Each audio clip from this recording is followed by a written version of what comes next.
के कहाँ घुसा चला आ रहा है? ये नेशनल चैंपियनशिप है, कोई गांव का मेला नहीं। चल पीछे हट। साहब मेरे पास भी बुलावा है, मुझे अंदर जाने दीजिए। अरे भाई लोग देखो, इसके पास तो जूते खरीदने के पैसे नहीं है। ये 70 मीटर दूर निशाना क्या खाक लगाएगा?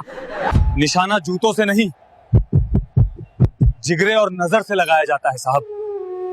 बहुत बोल लिया तूने। ठीक है, अब देखते हैं तेरी इस बांस की लकड़ी में कितना दम है। अगर तू पहले राउंड से बाहर नहीं हुआ तो मैं अपना नाम बदल दूंगा। यह कहानी एक ऐसे तीर की है जो कमान से नहीं बल्कि एक घायल कलेजे से निकला था। यह कहानी उस एकलव्य की है जिसने बिना अंगूठा काटे पूरी दुनिया को अपने कदमों में झुका दिया।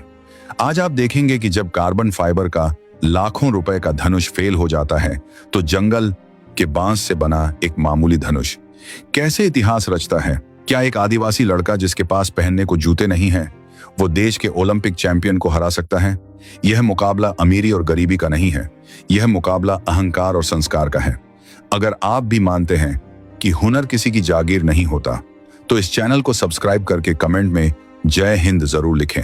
मैं हूं आपका रोनी भाई। चलिए चलते हैं उस मैदान में जहां आज एक जंगल का शेर शिकार करने उतरा है। दिल्ली का नेशनल स्टेडियम आज एक अलग ही रंग में रंगा हुआ था। देश भर से आए हुए अमीर और रईस लोग वीआईपी बॉक्स में बैठे थे। एसी चल रहा था और उनके हाथों में विदेशी पानी की बोतलें थीं। आज नेशनल आर्चरी चैंपियनशिप का फाइनल था, यानी तीरंदाजी का महाकुंभ। मैदान के बीचों बीच रंग बिरंगे टारगेट लगे हुए थे और वहां खड़े थे देश के बेहतरीन तीरंदाज। हर खिलाड़ी के बदन पर ब्रांडेड जर्सी थी, आंखों पर महंगे चश्मे थे और उनके हाथों में जो धनुष थे वो कोई आम लकड़ी के नहीं थे। वो कार्बन फाइबर और एल्यूमिनियम के बने आधुनिक मशीन थे जिनकी कीमत 5 से 10 लाख रुपए थी। इन धनुषों में दूरबीन लगी थी, स्टेबलाइजर लगे थे जो हवा की गति तक बता देते थे। ऐसा लग रहा था जैसे ये खिलाड़ी इंसान नहीं रोबोट हों। इस भीड़ में सबसे ज्यादा अकड़ अगर किसी में थी तो वो था आर्यन सिंघानिया। आर्यन पिछले 2 साल से नेशनल चैंपियन था और ओलंपिक में भी जा चुका था। उसके पिता इस स्पोर्ट्स फेडरेशन के सबसे बड़े डोनर थे। आर्यन के हाथ में जो धनुष था वो अमेरिका से मंगाया गया था, जिसकी कीमत 20 लाख रुपए थी। वो अपनी कलाई पर पसीना पोंछने वाला बंड बांध रहा था और अपने कोच से हंसते हुए बात कर रहा था। उसे पता था कि आज का गोल्ड मेडल उसी के गले में आने वाला है, क्योंकि उसके टक्कर में कोई नहीं था। लेकिन तभी स्टेडियम के एंट्री गेट पर एक हंगामा हुआ। सिक्योरिटी गार्ड किसी को अंदर आने से रोक रहे थे। भाग यहां से, यह कोई सर्कस नहीं है जहां तू अपना तमाशा दिखाएगा, एक गार्ड चिल्लाया। साहब मेरा नाम भीरा है, मेरा रजिस्ट्रेशन हुआ है, मुझे अंदर जाने दो। एक पतली और सख्त आवाज आई। आर्यन और बाकी खिलाड़ियों का ध्यान उस तरफ गया। उन्होंने देखा कि गार्ड एक आदिवासी लड़के को धक्का दे रहे हैं। उस लड़के का बदन गठीला था, रंग पक्का तांबे जैसा था और उसने कपड़ों के नाम पर सिर्फ एक धोती लपेटी हुई थी। उसके पैरों में जूते नहीं थे, तलवे फटे हुए थे और सबसे हैरान करने वाली बात यह थी कि उसके कंधे पर कोई विदेशी धनुष नहीं बल्कि जंगल के बांस से बना एक पुराना और टेढ़ा मेढ़ा धनुष लटका था और उसकी पीठ पर तरकश की जगह बांस की एक टोकरी थी जिसमें पक्षी के पंख लगे हुए तीर थे। आर्यन जोर से हंसा और अपने साथियों से बोला, देखो भाई लोग, अब ये जंगली भी हमसे मुकाबला करेंगे।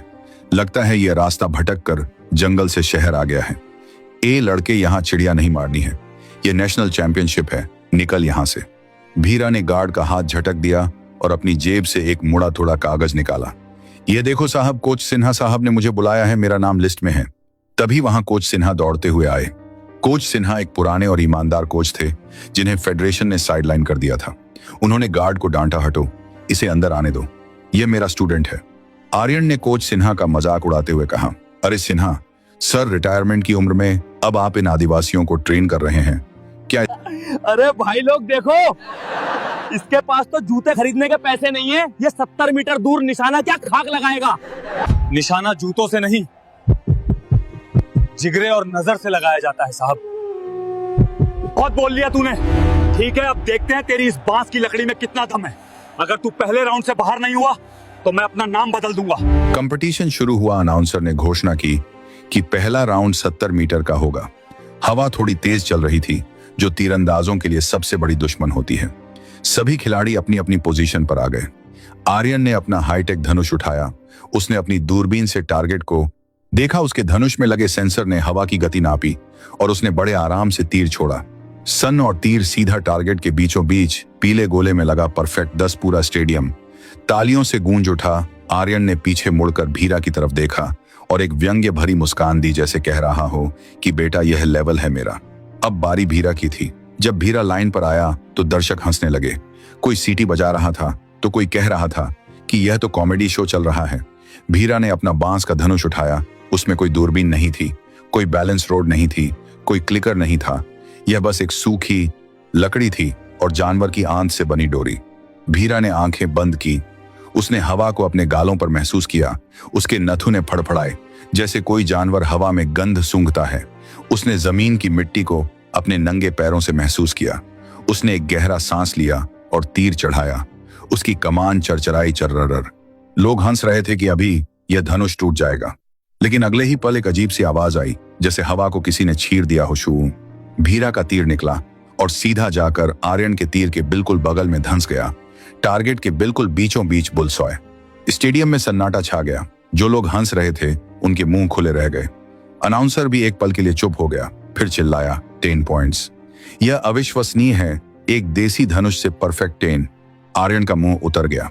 उसे लगा यह शायद तुक्का है। उसने कोच से कहा, सर हवा का झोंका आया होगा इसलिए लग गया, अगली बार नहीं लगेगा।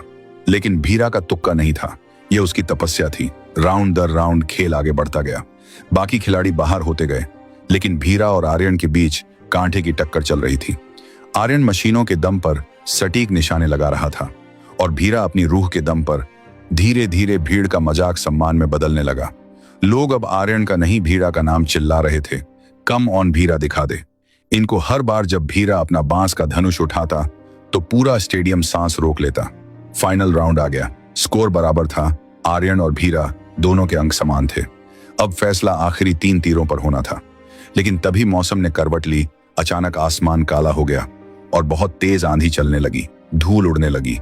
हवा की रफ्तार इतनी तेज थी कि बड़े बड़े झंडे फड़फड़ाने लगे। आर्यन घबरा गया। उसने अपने कोच से कहा, सर इतनी हवा में सेंसर काम नहीं कर रहे हैं, स्कोप हिल रहा है, मुझे कुछ दिखाई नहीं दे रहा, हमें मैच रोकना चाहिए। जजों ने आपस में बात की, लेकिन नियम के अनुसार मैच रोका नहीं जा सकता था। यह सबके लिए बराबर था। आर्यन ने झुंझलाते हुए अपना तीर चलाया। हवा के झोंके ने तीर को दिशा से भटका दिया और तीर 8 नंबर के सर्कल में लगा। आर्यन ने गुस्से में अपना धनुष जमीन पर पटक दिया। यह चीटिंग है, इतनी हवा में कोई कैसे खेल सकता है। अब भीरा की बारी थी। उसे जीतने के लिए 9 या 10 अंक चाहिए थे। हवा इतनी तेज थी कि भीरा का पतला शरीर डगमगा रहा था। उसकी आंखों में धूल जा रही थी। उसने अपना तीर चढ़ाया, लेकिन हवा उसके धनुष को हिला रही थी। कोच सिन्हा ने चिल्लाकर कहा, भीरा रुक जा, हवा कम होने का इंतजार कर, अभी मत चला। लेकिन भीरा को अपने दादाजी की बात याद आ गई। बेटा, जब जंगल में तूफान आता है तो शिकार छिपता नहीं है, तूफान का हिस्सा बन जाता है। हवा से लड़ मत, हवा के साथ बह। भीरा ने टारगेट को देखना बंद कर दिया। उसने अपनी आंखें बंद कर ली। उसने हवा की सरसराहट सुनी। उसने महसूस किया कि हवा किस तरफ बह रही है। उसने अपने धनुष को टारगेट की सीध में नहीं बल्कि हवा की दिशा में थोड़ा तिरछा किया। यह पागलपन था बिना देखे। और भीरा ने टारगेट को देखने बंद कर दिया। टारगेट से दूर निशाना लगाना। सब चिल्ला रहे थे, अरे कहां मार रहा है, टारगेट सीधा है। लेकिन भीरा अपनी दुनिया में था। उसने अपनी सांस रोकी, दिल की धड़कन को थाम लिया और जैसे ही हवा का एक तेज झोंका आया, उसने तीर छोड़ दिया। तीर हवा में लहराया। ऐसा लगा जैसे वो बाहर जा रहा है, लेकिन तभी हवा ने उसे मोड़ा, जैसे किसी अदृश्य हाथ ने उसे रास्ता दिखाया हो। तीर सांप की तरह हवा को काटता हुआ गया और थक। बुलसॉय, बिल्कुल बीचों बीच। कैमरा जूम हुआ। तीर आर्यन के तीर को चीरता हुआ अंदर घुस गया था। स्टेडियम में एक विस्फोट हुआ। तालियों का शोर इतना तेज था कि बादल भी गरजने लगे। भीरा ने अपनी आंखें खोली और आसमान की तरफ देखा। उसने हाथ जोड़कर अपने पूर्वजों को धन्यवाद दिया। कोच सिन्हा दौड़ते हुए आए और भीरा को गले लगा लिया। रोते हुए बोले, तूने कर दिखाया मेरे शेर, तूने कर दिखाया। आर्यन अपनी जगह पर बुद्ध बना खड़ा था। उसका 20 लाख का धनुष और विदेशी ट्रेनिंग आज एक बांस की लकड़ी के सामने घुटने टेक चुकी थी। उसका अहंकार चकनाचूर हो गया था। लेकिन कहानी अभी खत्म नहीं हुई थी। जजों ने एक ऐलान किया।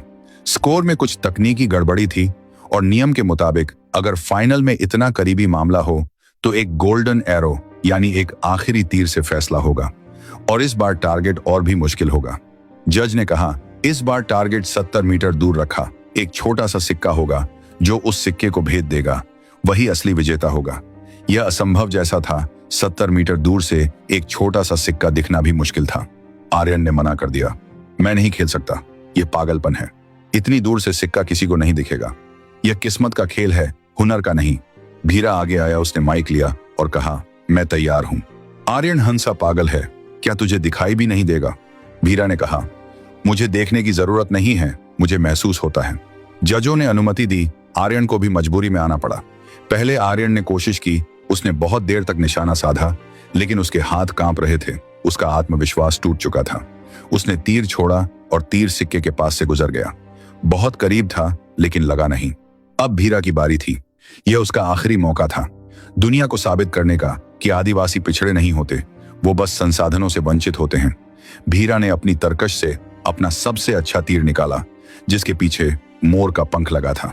स्टेडियम में इतना सन्नाटा था कि अगर सुई भी गिरे तो आवाज आए। भीरा ने धनुष उठाया। उसने उस सिक्के को देखा जो धूप में चमक रहा था। उसने सोचा, यह सिक्का वो पैसा है जिसकी वजह से मेरे गांव के लोग भूखे मरते हैं।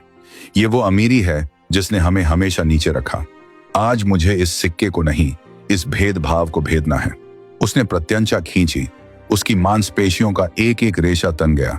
उसने इस बार हवा का इंतजार नहीं किया। उसने अपनी रूह की ताकत लगा दी और तीर छोड़ दिया। तीर एक सीधी लकीर की तरह गया, सनसनाता हुआ, और अगले ही पल एक धातु के टकराने की आवाज आई, टन।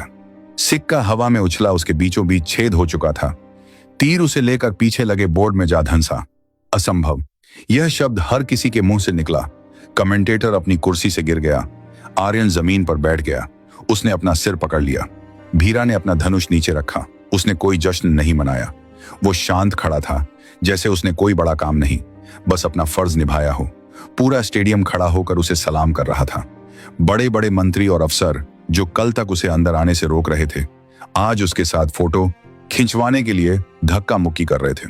प्राइज सेरेमनी में जब भीरा को पोडियम के सबसे ऊपर खड़ा किया गया और राष्ट्रगान बजा, तो उसकी आंखों से आंसू बह निकले। उसे गोल्ड मेडल पहनाया गया। आर्यन दूसरे नंबर पर खड़ा था। उसने भीरा की तरफ हाथ बढ़ाया और बोला, भाई तूने मुझे हरा दिया, तेरी लकड़ी में जादू है। भीरा ने माइक लिया और जो उसने कहा वो आज भी इतिहास में दर्ज है। उसने कहा, साहब ये जादू लकड़ी में नहीं है, ये जादू पेट की आग में है। आप लोग मेडल के लिए खेलते हो, हम जीवन के लिए खेलते हैं। जब निशाना चूकने पर जान जाने का डर हो तो निशाना कभी नहीं चूकता। यह मेडल मेरा नहीं है, यह मेरे जंगल का है, मेरे उन भाइयों का है जिन्हें आप लोग अनपढ़ समझते हो।